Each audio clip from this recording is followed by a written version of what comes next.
राजस्थान की घटना है। उस घटना का उल्लेख श्री नाभा गोस्वामी जी ने किया है।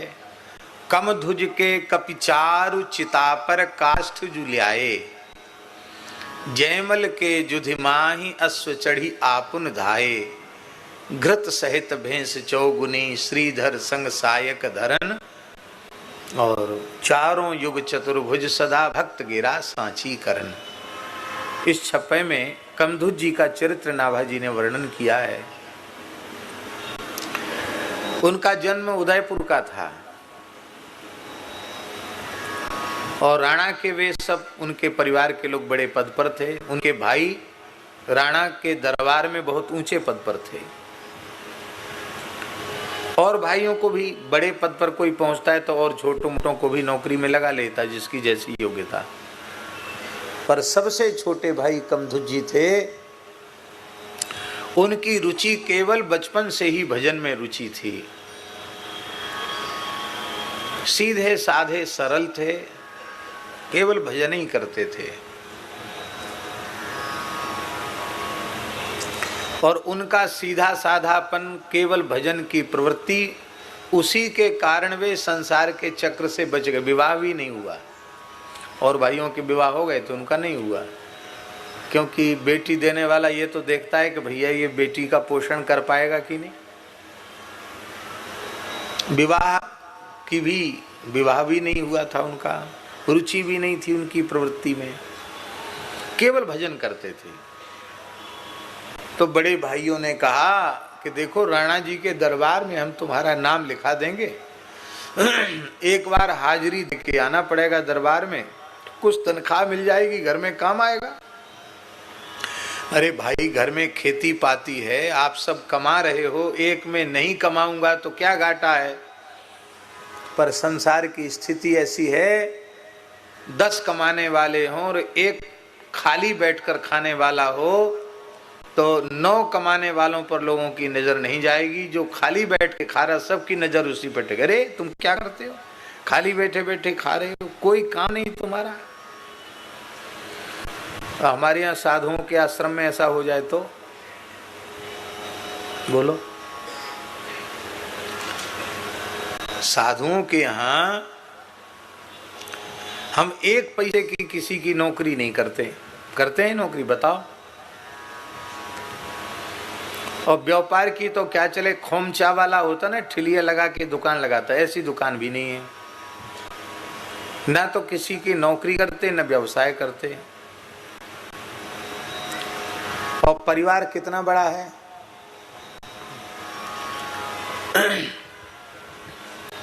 लगभग 100 मूर्ति तो मलुक पीठ में हमेशा रहते हैं और पंगत में 300 से 400 तक हम न रहें तो भी, और हम जब रहते हैं तो 1000 मूर्ति कम से कम रोज प्रसाद पाने वाले हो जाते। क्यों? किसी को भी मनाही नहीं है, मनुष्य मात्र कोई भी चला आवे सबको प्रसाद है।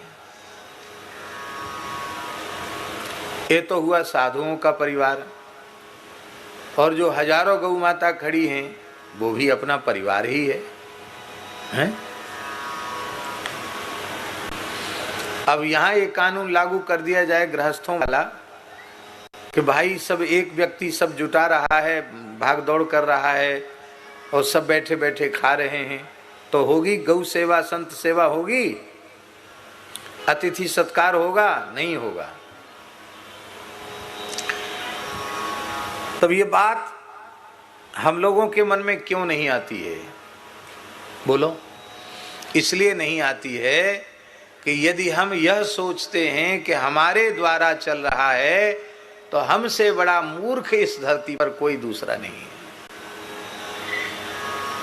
भगवान ने कृपा करुणा करके हमें निमित्त मात्र बनाया है। हम अपना पेट नहीं भर सकते, हम दूसरे का पेट भरने का ठेका कैसे ले सकते हैं? ये सब कुछ भगवान के अनुग्रह से हो रहा है।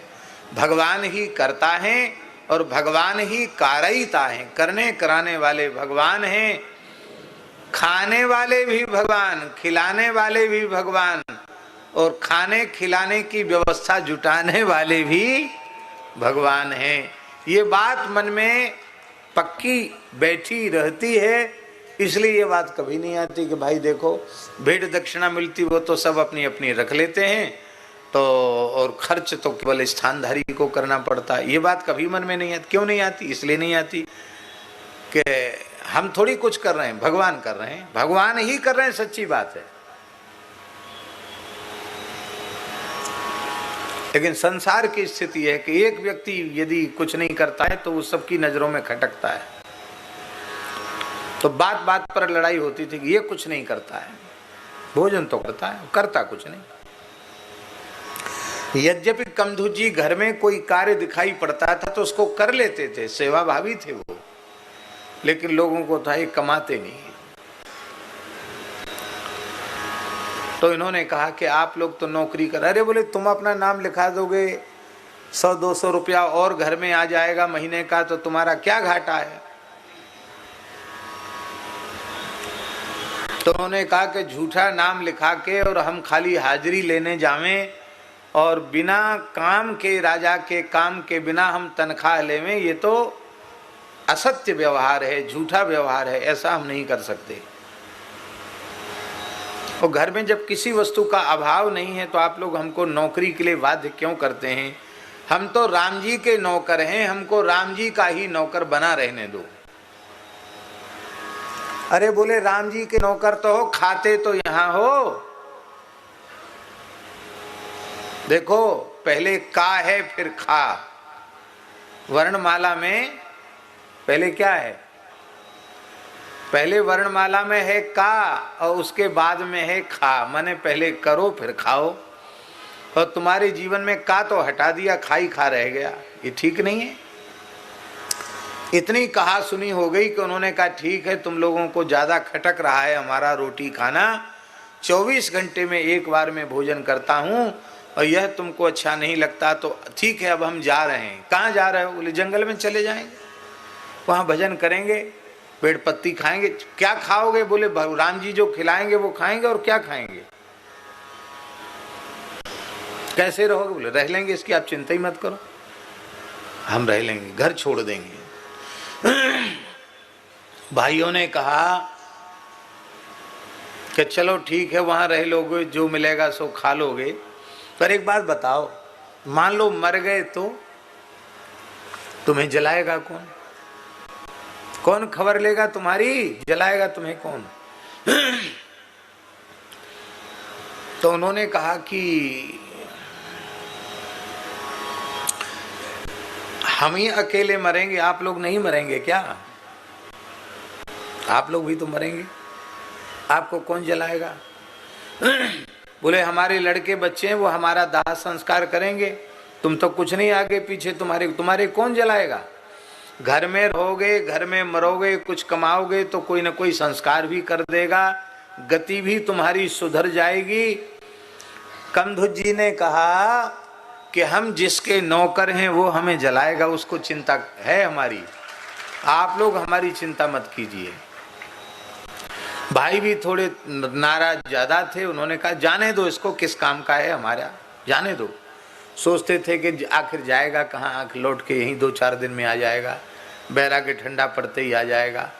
लेकिन वो ठंडा पड़ने वाला वैराग्य नहीं था।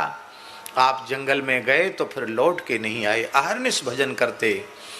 और भैया राम भरोसे जे रहे पर्वत पे हरियाए, तुलसी विरवा बाग में सींचे ते कुम्भलाए।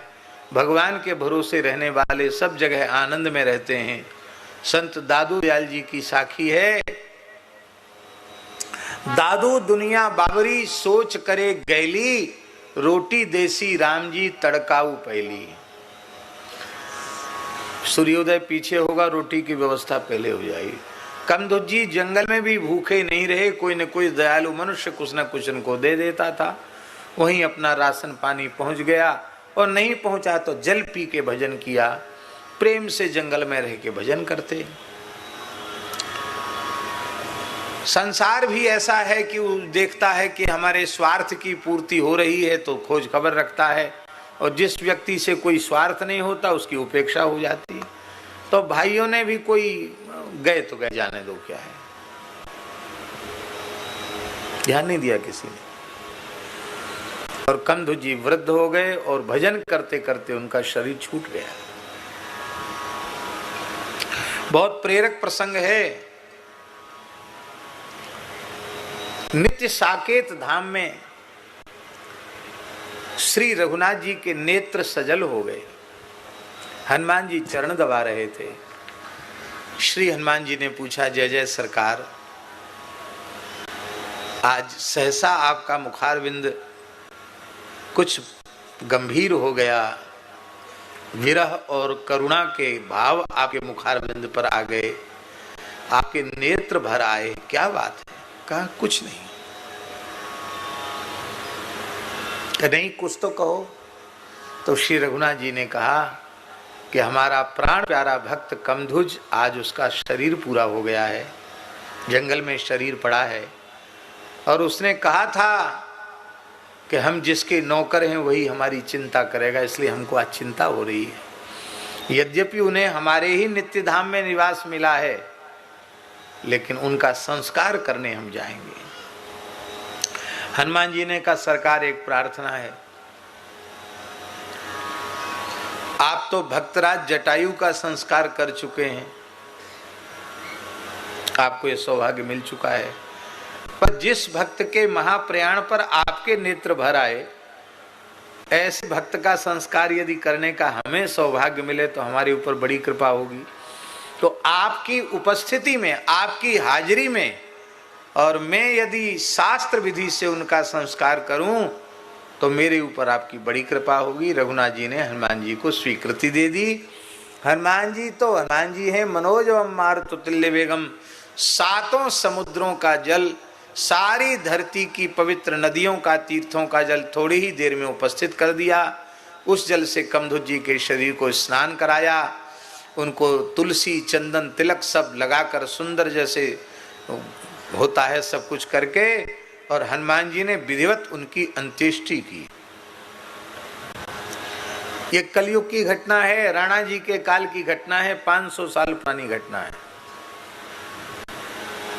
उदयपुर नरेश उसमें राणा थे।